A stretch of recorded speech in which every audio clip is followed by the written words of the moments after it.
Bismillahirrahmanirrahim. Assalamualaikum warahmatullahi wabarakatuh. Waalaikumsalam warahmatullahi wabarakatuh. Alhamdulillah wassalatu wassalamu ala sayyidina Rasulillah Muhammad ibn Abdillah wa ala alihi wa ashabihi wa wala wa ba'd. Hadratul mukarramin, segenap para bapak-bapak, saudara-saudara yang senantiasa dalam rahmat dan lindungan Allah Taala. Semoga di pagi yang cerah ini, di tempat yang penuh kebaikan ini, Allah memberikan hidayah dan rahmat kepada kita semua, sehingga kita termasuk dari golongan orang-orang yang mendapatkan petunjuk, orang-orang yang dibahagiakan oleh Allah dan diselamatkan dunia akhirat. Amin ya rabbal alamin. Dalam kesempatan kali ini, insya Allah saya akan memberikan satu taklim untuk kita semua, khususnya diri pribadi, yang mana bersumber dari kitab Al-Mawa'izul Ashuriyah. Ya. Sebelum kita memulai taklim kita ini, maka bersama-sama kita membaca surat Al-Fatihah satu kali, yang mana pahalanya kita hadiahkan untuk pengarang kita, karena ilmunya beliau kita pakai, hendaknya kita punya berbalas budi sebagai manusia yang memiliki akal yang baik, memiliki kepribadian yang baik. Jadi ada istilahnya serah terima gitu. Bi barakatil Quran Al-Fatihah.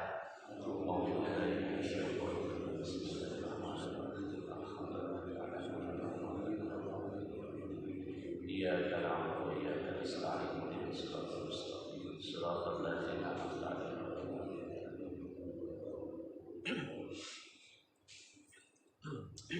Kitab ini disebut dengan Syarhul Mawa'izul Ashuriyah. Al-Mawa'iz itu dari kata mawa'izun, nasihat. Al-mawa'iz, nasihat-nasihat. Al-Ashuriyah, Al-Ashuriyah ini berasal dari kata uskur. Jadi kalau kata orang Arab, uskur itu burung musola gitu kalau menurut kita ya. Kalau dulu kita masih kecil menyebutnya burung gereja, tapi sekarang udah muslim burungnya. Jadi burung musola, yang mana menjelaskan nasihat-nasihat tentang keuskuriyahan. Tapi bukan bertujuan kepada burung itu sendiri, akan tetapi ada kisah yang sangat menarik yang menunjukkan tentang sesosok manusia atau seorang hamba yang diselamatkan dari azab kubur lantaran burung itu, gitu ya. Jadi hidup ini sebenarnya penuh dengan wasilah. Hidup ini harus dengan jembatan. Kita nggak mungkin bisa masuk ke dalam surga dengan tanpa rahmat Allah, walaupun jembatan itu ibadah kita atau amal soleh kita. Mustamilun ala arba'ina minal ahadits an-nabawiyah.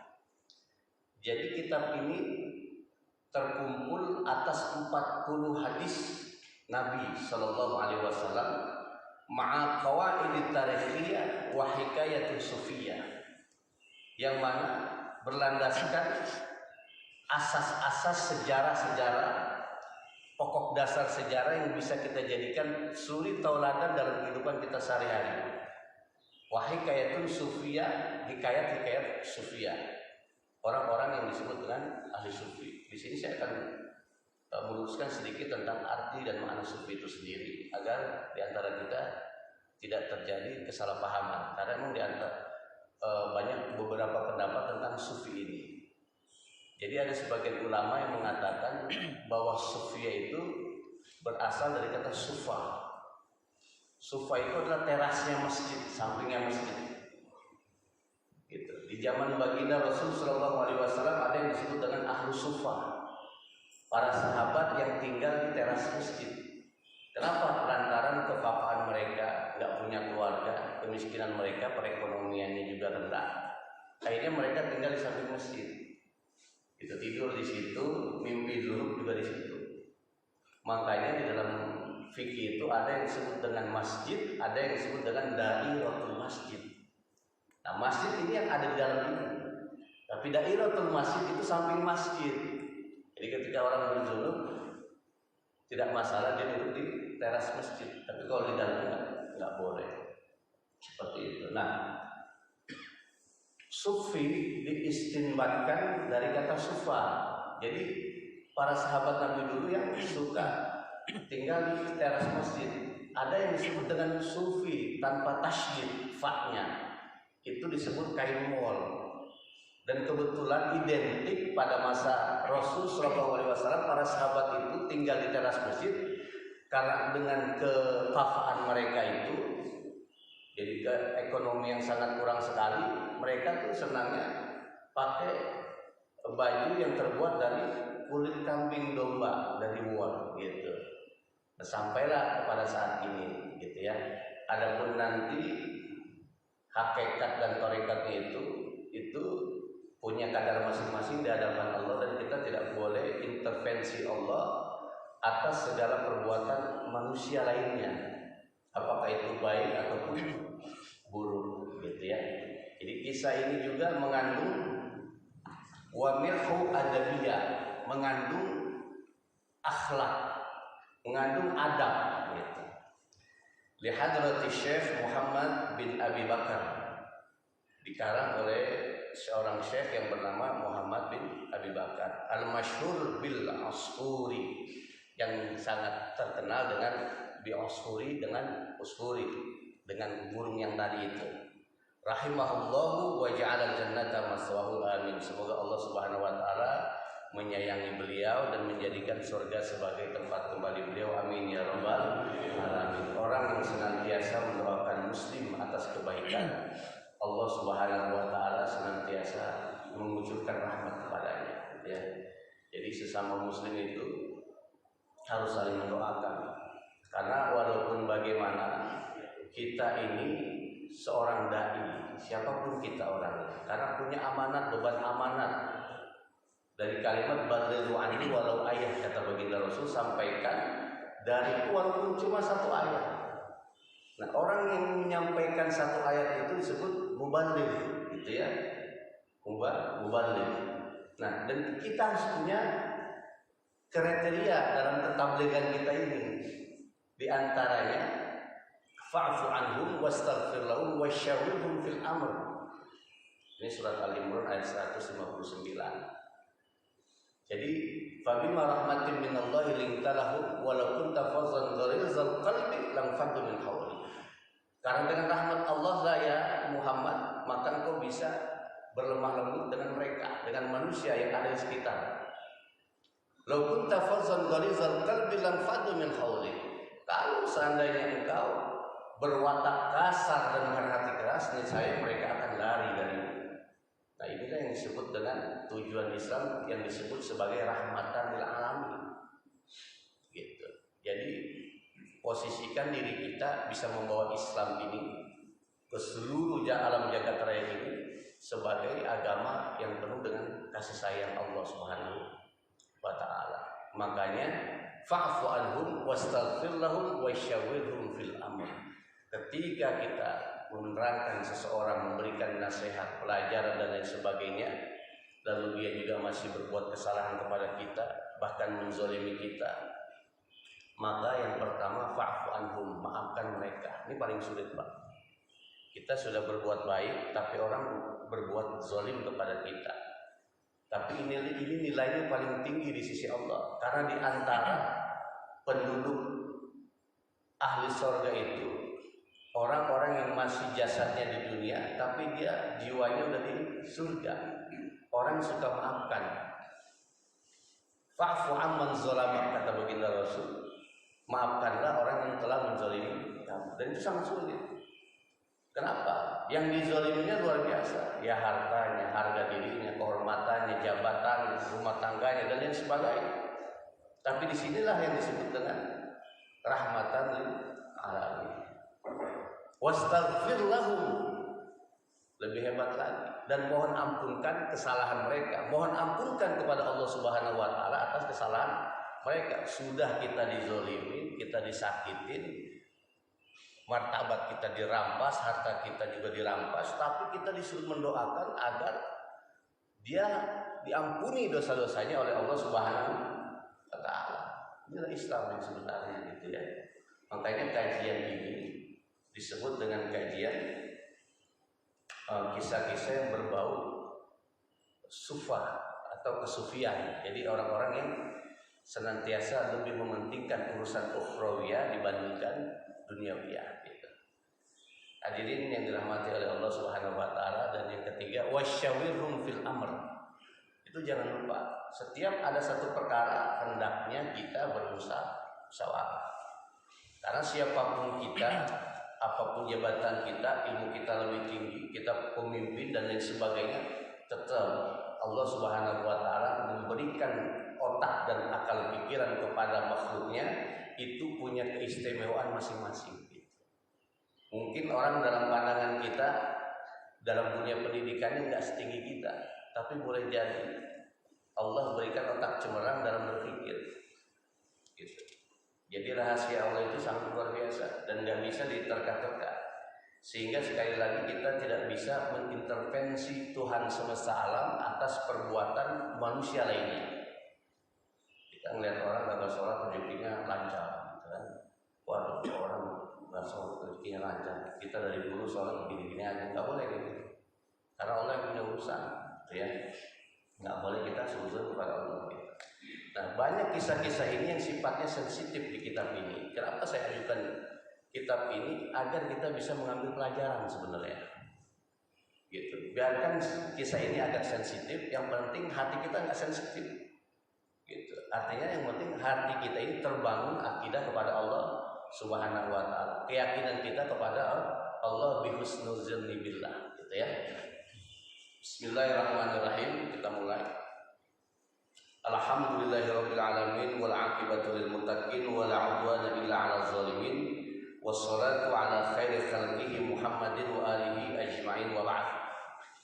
Fa innal 'abdal muznib Muhammad bin Abi Bakar rahimahullahu alaihi ba'da tuli khawdihi fi bahri dzunub wal 'asyan talaba ridha ar-rahman. Saya akan mengartikan bahasa kitab ini secara gamblang. Tidak saya pentil satu-satu, karena kalau seperti itu kita kehabisan waktu, cuma menjelaskan artinya doang ya. Jadi si musannif pengarang kitab ini dia menyebut dirinya fa innal abda al muznib. Saya ini orang yang penuh dengan dosa dan selalu mengarungi dunia atau lembah atau kubangan di lautan yang penuh dengan keburukan dosa dan maksiat. Talaba ridhar rahman. Maka Muhammad bin Abu Bakar ini berharap ridho atau kerelaan Allah Subhanahu wa Ta'ala, Zat yang Maha Pengasih dan Penyayang. Ketika ada musannif mengatakan hal seperti ini, dia bukan berikrar di hadapan manusia, karena manusia tidak bisa mengampuni dosa-dosa maksiat atau dosa-dosa seseorang, nggak bisa. Kalau memaafkan kesalahan seseorang bisa, tapi kalau mengampuni itu haknya Allah. Makanya ketika seorang musannif pengarang kitab mengatakan hal yang demikian, ini berarti dia bermunajat, berdoa atau merasa dirinya paling hina di hadapan Allah Subhanahu wa Ta'ala, gitu ya. Jangan salah mengartikan. Jadi mentang-mentang wah itu aja pengarang kitabnya nyindir-nyindir dirinya, banyak dosa segala macam, nggak boleh begitu, gitu ya. Dan walaupun maaf gitu, beliau itu merasa banyak dosa tapi luar biasa bisa ngarang kitab gitu kan. Kalau kita nggak bisa ngarang kitab gitu, belinya aja susah Pak. Ini kemarin baru dapat dari malam saya ya. Wa mukhalafatu syaitani wan najatu minan nari wan najati minan nari. Dan pengarang kitab ini dia berharap itu bisa berselisih dengan setan dan berharap selamat dari api neraka. Waddukhulu fidaril jinnah, dan berharap bisa masuk ke dalam surga. Insyaallah kalau musannif ini berharap bisa masuk surga, kita juga berharap bisa masuk surga. Amin ya rabbal alamin. Walam tasma lahu nafsahu suluku sabilil aman, dan dia tidak rela dirinya itu merasa aman dari perjalanan hidup dia itu.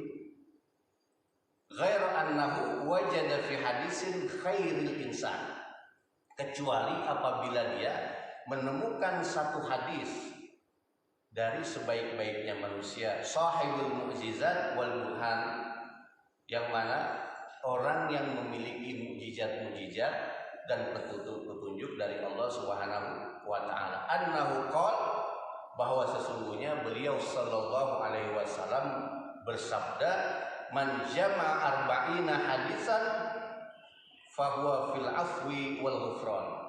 Barang siapa yang mengumpulkan 40 hadis, maka dia itu dalam pengampunan dan kemaafan dari Allah Subhanahu wa taala. Nah, dengan dasar inilah seorang musannif ini mengumpulkan 40 hadis yang dikumpul dari hadis nabawiyah yang mana bersanad kepada sanad-sanad yang sahih. Dia karang kitab ini agar dia itu merasa aman dalam kehidupan ini dari murka Allah. Karena ada kisah menarik ketika baginda Rasul sallallahu alaihi wasallam bertanya kepada malaikat Jibril, "Ya Jibril, mengapa engkau itu sangat suka menjadi safirku, menjadi konsultanku?" gitu kan? Gitu. Yang mana malaikat Jibril membawa wahyu dari Allah kepada baginda Rasul sallallahu alaihi wasallam. Apa kata malaikat Jibril? "Ya Rasulullah, ya Muhammad, saya ini suka menjadi safirmu lantaran saya ini merasa lebih aman dari murkanya Allah." Itu malaikat Jibril, jenderalnya para malaikat. Kan kalau wahyu Al-Quran itu sampai hari kiamat. Jadi malaikat Jibril itu merasa aman sampai hari kiamat. Karena ada beberapa malaikat yang Allah hinakan, diantaranya malaikat Harut wa Marut yang disebutkan dalam surat Al-Baqarah. Ada malaikat yang Allah usir dari singgasananya. Gitu. Jadi kenapa? Karena malaikat juga makhluk gitu. Yang tidak bersalah cuma Allah. Ya, itu hanya sebagai pelajaran. Jadi ketika bapak-bapak dengar kisah-kisah ini atau yang saya ceritakan itu, jangan langsung dipetik mentah-mentah gitu. Tapi ambil nilai hikmah di situ. Akan menjadi pelajaran buat kita semua. Fajama'ala abdu arba'ina hadisan bil asanidil muttasila ila Nabi alaihi salam. Nah, sehingga musannif ini mengumpulkan 40 hadis yang sanadnya itu bersambung kepada Rasul sallallahu alaihi wasallam, anil masyayikh al-mukhtarin, dan para syekh-syekh yang terpilih gitu ya. Enggak sembarangan ngumpulin hadis ini gitu. Enggak asal aja ngumpulin ngarang kitab, tidak gitu ya. Wal a'immatul kibar, dan para imam-imam besar gitu. Jadi beliau ini mengumpulkan hadis ini benar-benar selektif sekali, dipilih gitu. Enggak asal dia karang-karang dari mana dia dapat segala macam atau sesuai hafalan enggak gitu. Lain dengan kita, yang penting mau kita bisa ceramah ya gitu kan. Wah, hadisnya dari mana? Udah ceramah begitu, penting orang bisa dengerin dan gagah gitu. Jadi kalau ulama-ulama itu yang ditonjolkan itu akhlaknya, bukan ilmunya. Di Mesir itu ada syekh yang bernama Muhammad Mutawalli Asy-Sya'rawi. Beliau itu suatu saat setelah pengajian besar ditonton dengan para pemuka-pemuka tokoh-tokoh Mesir luar biasa. Beliau pulang, disupirin sama supirnya, kata beliau, "Tunggu sebentar," katanya, "saya mau ke masjid itu." Turunlah beliau dan supirnya ngikutin dari belakang.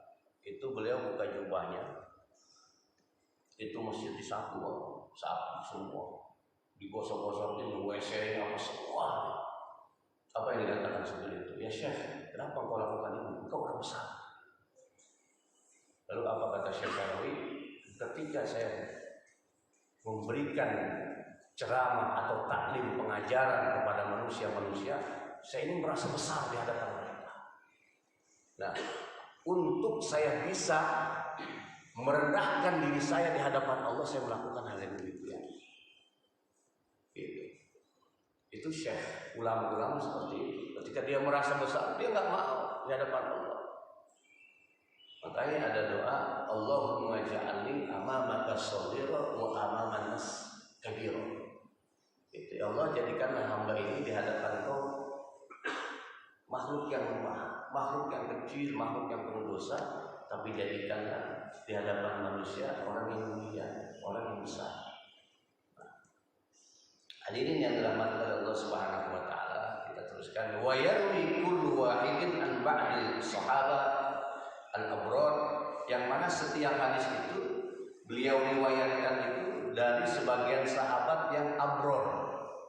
Abror itu bukan berarti nggak punya dosa, tapi yang sikoh, yang benar-benar omongannya itu dipercaya oleh para sahabat-sahabat lain.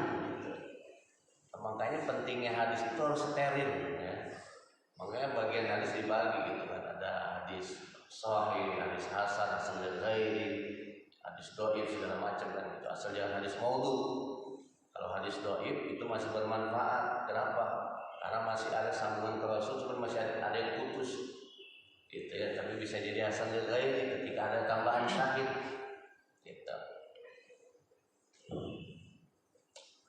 Wazad al-abdu fihi ma yaliku bihi minal mau'izah wal hikayat minal hakim sattar.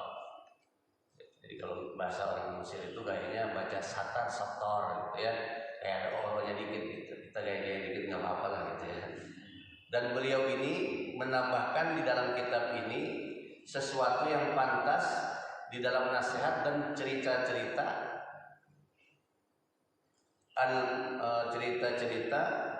al-masmu'ah minal ulama, yang didengar dari ulama-ulama, al-mazkurin yang terkenal, fil akhbar wal asar, dari akhbar dan asar gitu. Jadi akhbar itu dari cerita-cerita, wal asar dari para sahabat gitu ya. Asa ayyamina min sukhtil malik kul jabbar, agar dia itu biar merasa aman dari murkanya Allah Subhanahu wa taala. Jadi saking beliau ini takut kepada Allah sehingga mengarang kitab ini agar dia merasa aman Allah enggak murka gitu ya. Makanya Umar bin Khattab itu beliau pernah berkata, kalau saya ini ahli neraka, maka saya orang pertama yang masuk neraka. Kalau memang saya ini dinasibkan ahli surga oleh Allah, maka saya orang yang terakhir masuk surga. Kan kalau kita kan enggak ya, baru sholatnya rajin 2 tahun udah paling depan masuk surga gitu kan. Itu jangan seperti itu gitu. Walaupun kita punya niat baik, ya nggak apa-apa gitu, sebagai motivasi kita. Wa yajidu manahu fil akhirah minal hakim sattar, dan berharap pertolongan di akhirat dari Zat yang maha bijaksana dan maha melindungi. Bi barakati majama'a minal ahadits wal akhbar, dengan keberkahan yang telah dikumpulkan dari hadis-hadis dan akhbar. Jadi ada hadis dari Rasulullah, ada perkataan sahabat yang juga bersandar kepada Rasulullah, sebutnya akhbar gitu kan. Ada yang disebutnya asar gitu. Contohnya ada kalimat utlubul ilma walau bisin, tuntutlah ilmu walaupun sampai ke negeri Cina. Itu bukan hadis Rasul yang mengucapkan Sayyidina Ali, tapi itu disebut asar, disebut juga hadis.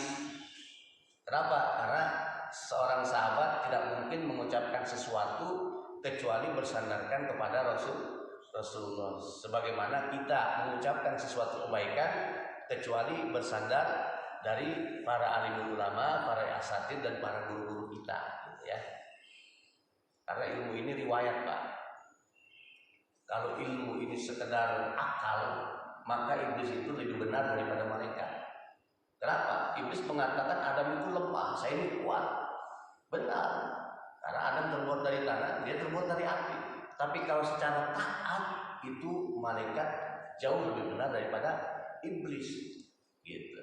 Jadi ilmu ini riwayat harus bersanad kepada Rasul Sallallahu Alaihi Wasallam. Butuhnya kita bersanad dengan kitab-kitab yang kita pelajari dari ulama-ulama yang benar-benar mereka memiliki loyalitas yang tinggi terhadap ajaran agama yang lurus ini, ya, semata-mata untuk rahmatan lil alamin. Kalau ngaji pakai kitab begini Pak, kita jelasin lagi, baca lagi ya. Oke, saya langsung aja. Al-hadisul awal, hadis yang pertama. An Abdullah bin Umar radhiyallahu taala anhuma qala Rasulullah sallallahu alaihi wasallam ar-rahimuna yarhamuhumur rahman irhamu man fil ardi irhamukum man fis sama. Dari Ibnu Umar radhiyallahu anhu, ya, jadi semoga Allah memberikan keridhaan kepada mereka berdua, baik Abdullahnya maupun Umar bin Khattabnya. Jadi Abdullah itu, kalau Abdullah bin Umar itu berarti Abdullah anaknya Umar bin Khattab. Beliau pernah berfatwa di hadapan para sahabat selama 40 tahun. Qala Rasulullah sallallahu alaihi wasallam ar-rahimun, orang-orang yang penyayang, yarhamuhumur rahman, maka mereka itu akan disayangi oleh Allah, akan disayangi oleh Zat yang Maha Penyayang. Irhamu, sayangilah oleh kalian man fil ardi yarhamukum man fis sama, gitu ya. Dan sayangilah orang-orang yang ada di atas bumi ini, maka niscaya kalian akan disayangi dengan orang-orang yang menduduki langit. Bisa saja para malaikat, ya kan, yang disebut, gitu ya. Artinya orang yang menyayangi penduduk di bumi akan disayangi oleh penduduk langit. Penduduk langit itu siapa? Wallahu a'lam. Hanya Allah yang bisa mengetahui.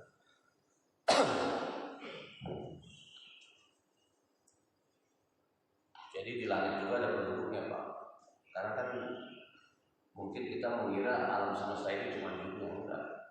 Makanya di situ di dalam surat Fatihah ada kalimat Rabbil alamin, Tuhan semesta alam. Alam itu banyak, gitu ya. Alam itu banyak. Dan kita nggak tahu siapa mereka-mereka yang di luar kita ini. Makanya di sini disebut penduduk langit.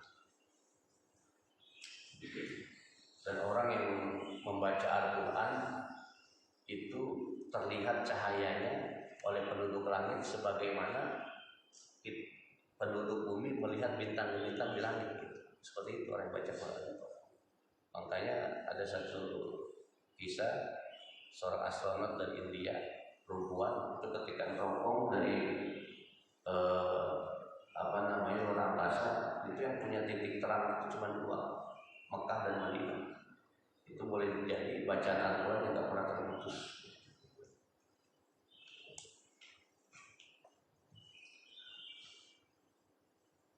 Al-khabru bitamamihi wa fi muwafaqatin hadzal hadis hikayatun an Umar radhiyallahu ta'ala anhu. Nah, jadi hadis ini satu kabar yang disempurnakan, yang sesuai dengan satu kisah tentang Umar bin Khattab. Kana yamshi fi sikakil Madinah fara'a sibyan kana fi yadihi asfur wa kana yal'abu bihi farahima Umar zalikal asfur fashtarahu min as-sabi, gitu ya. Jadi ada satu kisah yang bersangkut paut dengan kalimat hadis ini, bahwa orang yang menyayangi maka akan disayangi oleh Allah. Jadi suatu saat Umar bin Khattab itu sedang berjalan di jalan Madinah, gitu ya, di kota Madinah. Maka dia melihat seorang anak laki-laki, kana fi yadihi asfur, di tangannya itu ada burung musola, gitu. Kita nggak enak nyebut di masjid burung gereja, padahal dari dulu kita nyebutnya burung gereja aja, gitu. Tapi nggak ada masalah, itu cuma sebutan. Tapi kadang menjadi satu nilai, gitu ya. Ya, jadi burung musola dimainin sama dia, sama anak kecil itu. Wa kana yang abu bihi, dimainin, dia tarik-tarik pakai benang, diikat kakinya, diikat pakai benang gitu. Dalam satu riwayat. Farahima Umar zalikal asfur, lalu Umar melihatnya kesian sama burung itu. Fashtarahu min as-sabi fa'ataqahu falamma tawaffa Umar radhiyallahu ta'ala. Dibelilah burung itu oleh Umar bin Khattab dan dibebaskannya oleh Umar bin Khattab. Nah, di masa kewafatan Umar bin Khattab, ra'ahul jumhur fil manami fas'aluhu an halihi faqalu. Nah, maka banyak orang yang bermimpi melihat di dalam tidurnya itu atas Umar bin Khattab, maka mereka bertanya, gitu. Jadi kejadian ini tidak pada satu orang, ada beberapa orang. Nah, mereka bertanya di dalam mimpi kepada Umar bin Khattab.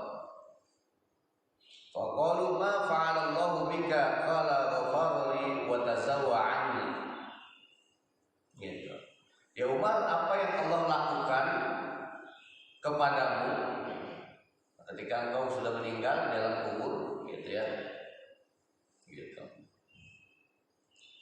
Qala ghafaroli wa tazawwa'ani. Allah itu mengampuni saya dan memaafkan saya. Qalu bi ayyi syai'in. Dengan apa ya Umar? Allah Subhanahu wa taala itu memaafkan engkau dan mengampuni engkau. Bi judika au bi adlika au bi zahdika. Apakah dengan keadilanmu, dengan kesungguhan dalam ibadah? Qala lama wada'tumuni fil qabr wa satartumuni bit turab wa taraktumuni wahidan fadakhala alayya malakani muhaibani. Kalau kita begitu Pak, bacanya urut gitu ya. Jadi bapak bayangan biasanya kalau kita. Tapi ya insya Allah ngantuknya bapak-bapak itu menghilangkan dosa. Ya, pegel-pegel kalau ngaji gitu kan, nah itu dosa jalan kita tuh. Boleh jadi kita tuh melancong kemana gitu, dosanya bertampunin. Ngaji pegel gitu kan, wah itu diampuni dosa kita tuh ya. Jadi selalu husnuzon aja sama Allah gitu ya. Kalau orang selalu husnuzon itu enak Pak. Jadi nggak pernah sakit hati, nggak pernah kecewa gitu ya. Gitu. Yang husnuzon itu yang sering kecewa gitu kan. Akhirnya ngurusin orang dulu, ngurusin kerjaan orang, ngurusin jabatan orang segala macam gitu ya. Padahal kita itu nggak boleh wala taqfu ma laisa laka bihi ilm. Nggak boleh komentar kalau kita nggak ada ilmunya gitu ya. Seperti itu. Inna sam'a wal basar wal fuada gitu kan. Karena ulaika mas'ula, semuanya itu pendengaran kita, hati kita, itu kan mata kita, nanti itu bertanggung jawab di hadapan Allah. Makanya itu masing-masing aja, tapi silaturahim tetap jangan beli mobil terus kayaknya gitu kan. Padahal kerjanya di rumah terus gitu. Nggak tahu dia main online gitu kan. Waduh dapat plan ini apa namanya. Oke. Nah, Umar bin Khattab berkata kepada orang-orang yang bermimpi itu, ketika saya ditaruh di dalam kubur, lalu kalian itu menutupi saya dengan debu, dengan turab, lalu kalian itu meninggalkan saya seorang diri, fadakhala alayya malakani muhaibani qara'atli wa irtadattu mafasili wa irtadat mafasili. Nah, ketika dua malaikat itu datang yang biasa kita sebut mungkar wa nakir, itu otak saya merasa terbang, merasa udah kehilangan akal saya, dan bergetarlah setiap persendian saya. Min haibatihima, dari apa ya bahasanya, kehebatan mereka, kegagahan mereka, yang sifatnya serem banget gitu kan. Gitu. Jadi malaikat mungkar wa nakir gitu. Dia malaikat itu Pak, maaf gitu ya, ibarat komputer dia sistem, nggak kenal siapa-siapa gitu, sistem. Yang penting apa yang diperintahkan oleh Allah dia kerjakan kan gitu. Seperti itu. Mau Umar kan mau siapa gitu, apalagi kita kan gitu ya. Gitu. Tapi makanya kita itu berharap rahmat Allah seperti itu Pak. Wa akhwazani wa ajlasani wa arada ayas'alani. Gitu. Jadi dua malaikat itu membawa saya, mendudukkan saya, lalu mereka bertanya kepada saya, fasami'tu nida'a minal hatib utruka abdi wala tukhawfa gitu.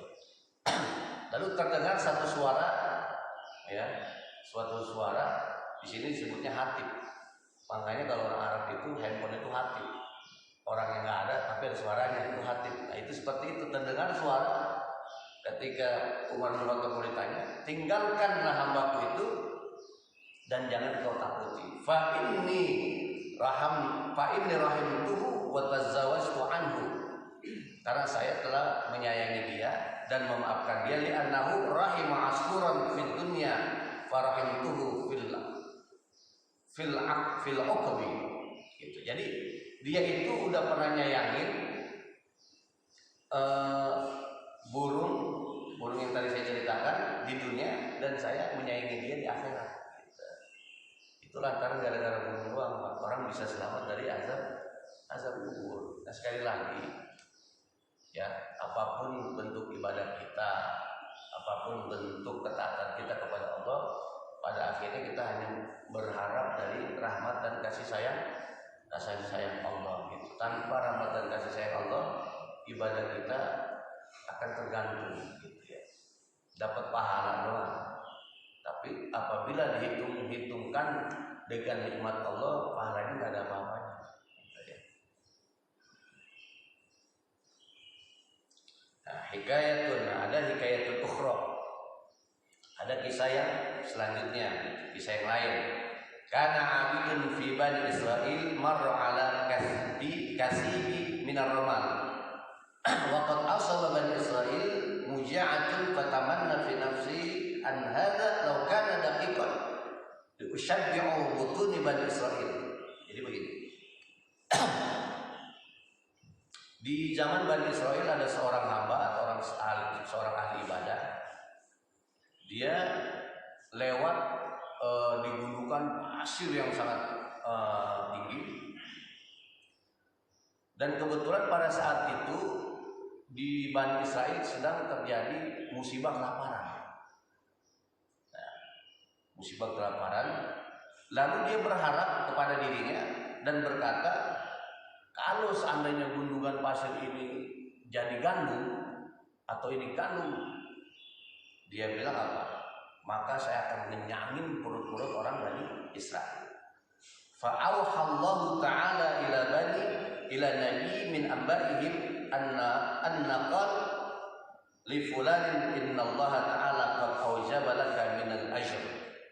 Gitu. Jadi lalu Allah memberikan wahyu kepada seorang nabi agar memberikan kabar kepada orang yang mengucapkan tadi itu, bahwasanya Allah Subhanahu wa taala menjawab perkataannya itu dengan balasan pahala gitu. Itu cuman dia punya niat begitu doang, Pak, gitu kan. Gitu. Kayak kita lagi di jalan nemu kertas banyak, ini kertas kalau jadi duit saya sumbangin kan gitu. Gitu. Ada orang cuma ngomong gitu doang gitu kan. Ternyata niat dia yang baik itu menjadi satu pahala. Makanya ada satu qaul yang mengatakan an-niyatu khairun minal amal. Niat itu lebih baik daripada pekerjaan. Padahal dia belum kerjain, baru niat doang. Kenapa niat itu lebih baik daripada pekerjaan? Karena niat itu masih belum dibisikin setan, Pak. Besok usaha saya goal, bisnis saya goal, perniagaan saya menghasilkan uang, saya mau nyumbang masih 1 miliar, kan mantap gak Pak niat? Mantap. Goal lah pada saat itu 3 miliar. Mulai dia, waduh, udah goal 3 miliar. Ini 1 miliar sebagai musik bagaimana kan gitu. Nah ketika saya dapat duitnya, itu omong-omong Pak, bertentangan antara dia dengan bisikan hawa nafsu dan setan. Nah disitulah nanti ada nilai keikhlasan. Gitu. Kalau dia benar-benar menyumbangkan, berarti dia selamat. Allah tambahkan rezekinya. Kalau dia tidak, dia termasuk orang yang ingkar terhadap nazarnya. Nah itulah kenapa niat itu lebih baik, karena niat itu bebas. Belum punya, gitu kan? Tapi kalau udah punya beda, gitu. Kayak kita, gitu kan? Aduh, saya kalau punya mobil, orang lagi di jalan gitu, jalan dari siang, saya antarin ke rumah. Kita punya mobil lewat aja, jangan diantarin. Dan itu manusia gitu ya. Nah, seperti itulah. Makanya kita berperang ini sebenarnya terhadap diri kita. Benar setan itu ada, iblis itu banyak mempengaruhi kita. Tapi yang lebih besar, yang lebih dekat itu hawa nafsu kita. Makanya kata baginda Rasul Sallallahu Alaihi Wasallam, surga dan neraka itu lebih dekat daripada tali sandal kita. Artinya apa? Boleh jadi hari ini kita termasuk ahli surga, 1 jam kemudian kita ahli neraka. Kenapa? Karena kita nggak tahu. Semua itu proses perjalanan, gitu. Tergantung niat yang ada di hati kita. Makanya fa'idza azamta fatawakkal 'ala Allah. Ketika kita punya niat yang kuat, maka serahkanlah diri kita kepada Allah. Enggak usah takut miskin, enggak usah takut susah, enggak usah takut dibenci, enggak usah takut diejek, semuanya serahkan kepada Allah. Karena hidup kita ini yang harus kita pertanggungjawaban bukan urusan orang, tapi urusan kita kepada Allah. Ini kira-kira mau habis lanjut.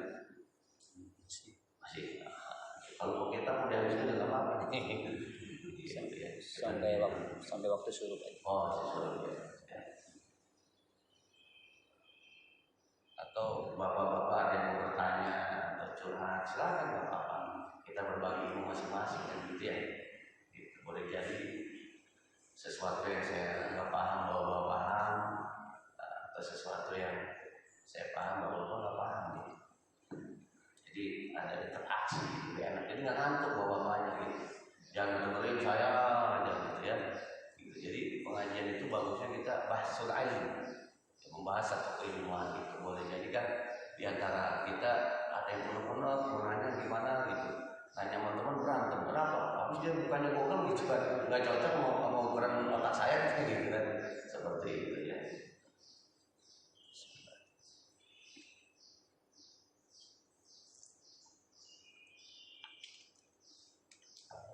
Kalau ngaji sama ibu-ibu nanya dulu, tapi senang kita gitu. Jadi ada ini ada seninya gitu ya. Al-hadis tsani, hadis yang kedua, tadi hadis yang pertama tentang kasus saya. An Ibnu Mas'ud radhiyallahu taala anhu, qala Rasulullah, dari Ibnu Mas'ud. Gitu ya, jadi Abdullah bin Umar, Ibnu Mas'ud itu orang-orang yang benar-benar terpilih dalam selektif masalah hadis Rasul. Qala Rasulullah, Ibnu Mas'ud berkata bahwa saya Rasulullah bersabda, al-fajirur rajul rahmatullahi ta'ala aqraba ila Allah ta'ala minal 'abidil muqbil. Jadi seorang yang pendosa tapi dia masih berharap rahmat Allah itu lebih dekat kepada Allah dibandingkan orang yang ahli ibadah tapi dia merasa terputus dari rahmat Allah. Dia pendosa tapi dia senantiasa punya pikiran, punya husnudzan. Allah itu masa maha penyayang, Allah itu maha pengasih, padahal dia pendosa.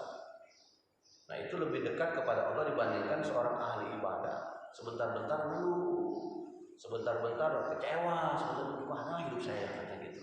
Nah, itu Allah gak demen gitu ya. Gitu. Makanya ya tadi itu ketika kita udah punya niat, apapun keadaannya udah serahin Allah gitu. Tanamkan keyakinan kita. Makanya orang yang menanamkan keyakinan itu luar biasa, gitu. Dulu di Mesir itu setelah zaman para sahabat ada seorang pemimpin yang namanya Ahmad bin Tuli, gitu ya.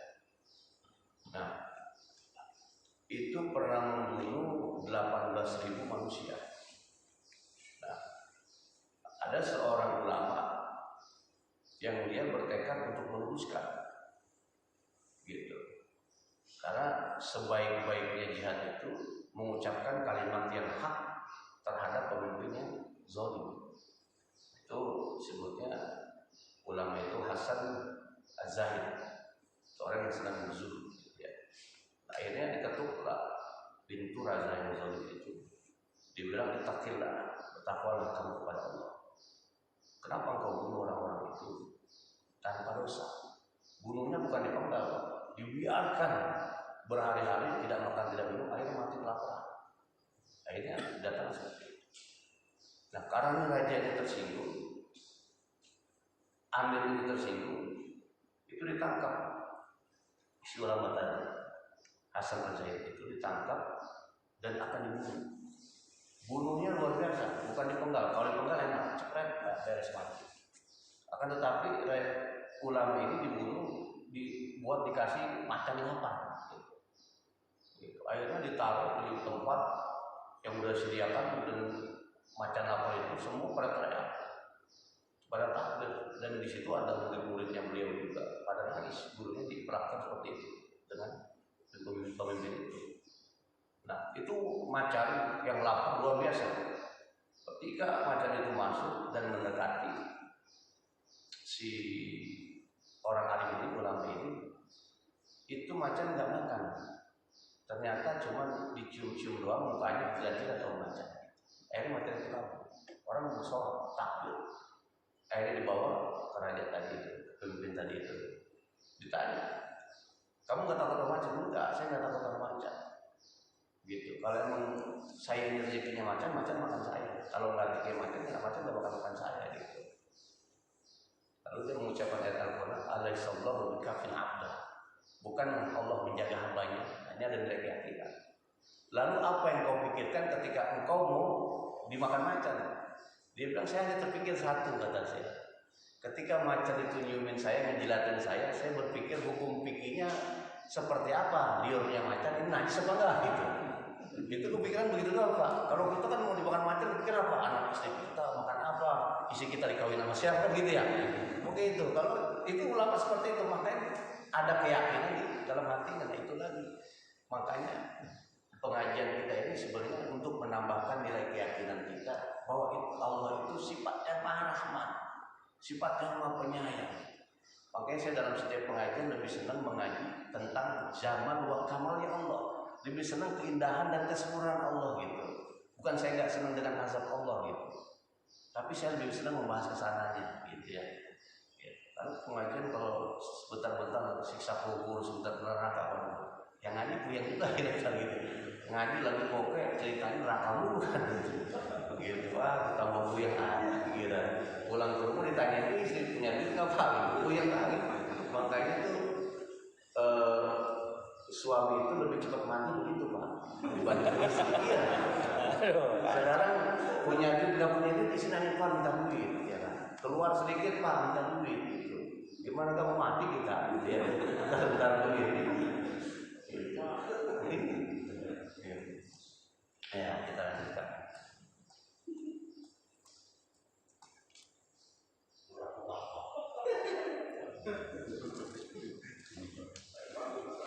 Kita bawa dia.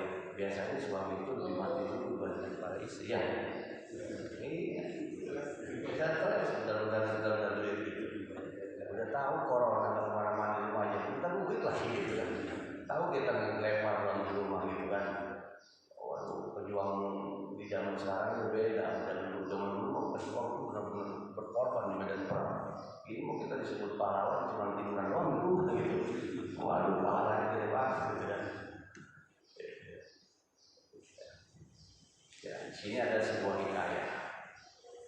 Qala akhbarana an Zaid bin Aslam an Umar anna rijalan kana fil umam al-madiyah yajtahidu fil ibadah wa yusaddidu ala nafsihi wa yaqnatu nas min rahmatillahi ta'ala thumma mata faqala ya rabbi mali indaka faqala an-nar qala ya rabbi fa aina ibadati wa ijtihadi.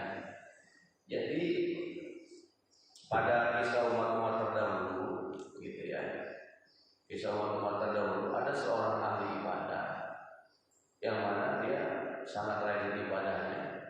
Akan tetapi dirinya itu sering mengatakan sesuatu hal yang memutuskan rahmat Allah kepada manusia. Jadi mentang-mentang dia ahli ibadah, sebentar-bentar ngomong ke orang, waduh, dia mah mati deh. Ente mah nggak pernah sholat, nggak pernah puasa, neraka ente. Mau aja gitu. Jadi seakan-akan itu Allah cuma nyiksa doang, nggak ada rahmatnya, nggak punya sholat kan gitu ya. Gitu ya. Bahkan ada kisah menarik ini Pak. Makanya saya senang kalau itu kisah-kisah. Kenapa? Buat pelajaran buat kita. Kalau masalah hukum orang bisa baca buku, bisa. Tapi ini sebagai adat kita. Itu di zaman dulu ada orang yang rajin sujud. Suatu ketika ada orang yang masuk ke tempat sujud dia itu lagi sujud diinjak batang lehernya, bayang aja. Diinjak batang lehernya ngamuk dia bangkit dari situ. La'anallahu alaihi. Allah laknat kamu, masuk neraka kamu. Kabur ngomel kayak gitu. Ternyata Allah Subhanahu wa taala dengan kalimat itu enggak senang. Ditegurlah wali yang ada pada saat itu. Nah, akhirnya ditegur wali itu kata Allah pada walinya. Itu katakan sama orang yang ahli sujud tidak boleh ngomong kayak begitu. Dia itu menghilangkan sifat saya sebagai rahmat. Menghilangkan sifat saya itu sebagai Tuhan yang Maha Penyayang. Saya ini bukan tukang ngasih aja doang, tapi saya Tuhan yang penyayang. Enggak boleh begitu ngomongnya gitu. Katakan kepada dia, itu pahalanya saya hapus, orang itu saya beri petunjuk biar dia tahu. Akhirnya orang yang tadi jabatan lain yang ditunjuk sama Allah, akhirnya jadi orang ahli ibadah, sementara ini pahalanya hilang. Ini cerita sangat sensitif sekali, tapi jangan berarti dijadikan satu pandangan. Waduh, Pak Ustadz, jadi kita nggak usah ibadah nih. Nah, ini cuma bisa sebagai pelajaran buat kita. Artinya hati-hati dalam berucap. Waqulu qaulan sadida. Ucapanlah dengan ucapan yang lurus, yang benar. Sekali lagi kita nggak bisa mengintervensi Tuhan Allah Subhanahu Wa Taala atas perbuatan seorang manusia, nggak boleh. Ya, hati-hati. Gitu. Semua pasti ada tanggung jawabannya dari Allah Subhanahu Wa Taala.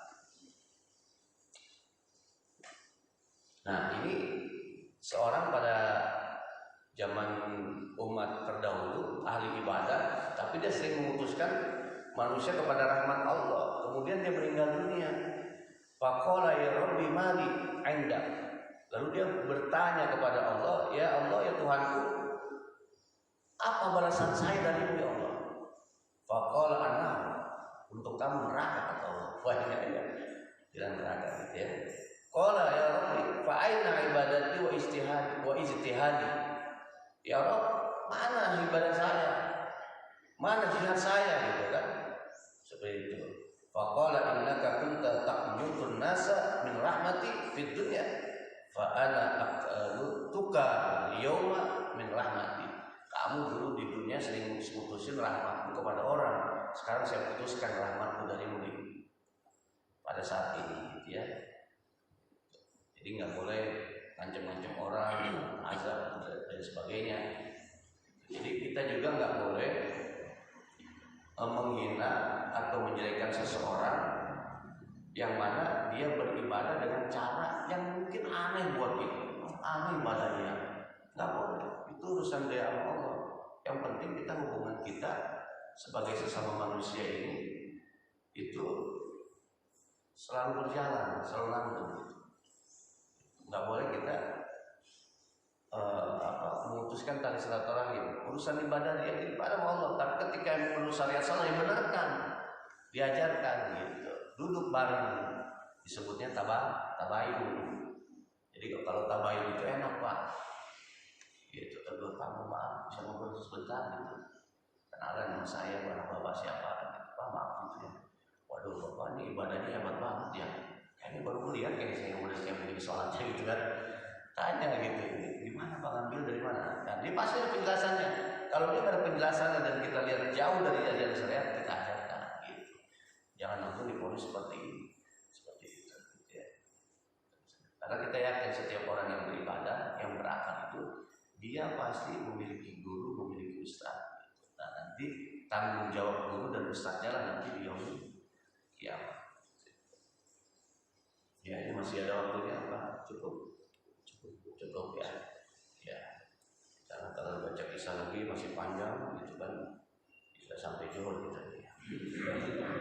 Ya. Hadirin Bapak, terima kasih atas perhatian dan segala perhatiannya. Yang terakhir kita hanya berharap kepada Allah agar Allah Subhanahu wa taala mengampuni dosa-dosa kita. Allah Subhanahu wa taala memberikan ridho dalam hidup ini untuk kita semua, untuk keluarga kita, keturunan kita sampai hari kiamat, dan kita termasuk dari golongan orang-orang yang diselamatkan dunia akhirat. Amin ya rabbal alamin. Bi barakatil Quran al-Fatihah.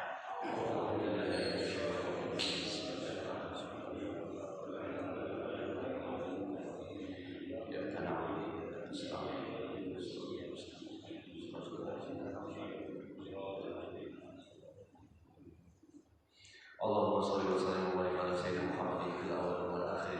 Wa barik wa sallim radhiyallahu ta'ala an salatina ashabi sayyidina Rasulullah ajma'in. Alhamdulillahirabbil alamin. Hamdan syakirin, hamdan na'imin, hamdan yuwafi ni'amahu wa yukafi'u mazidah. Ya rabbana lakal hamdu wa syukruka min fadlil jalali wajhikal karim wa 'azim sultan. Allahumma inna nas'aluka imanan kamilan wa yaqinan shadiqan wa rizqan halalan tayyiban wasi'an mubarakan wa qalban khashi'an wa lisanan zakiran wa taubatan qabla al-maut wa rahatan 'inda al-maut wa maghfiratan ba'da al-maut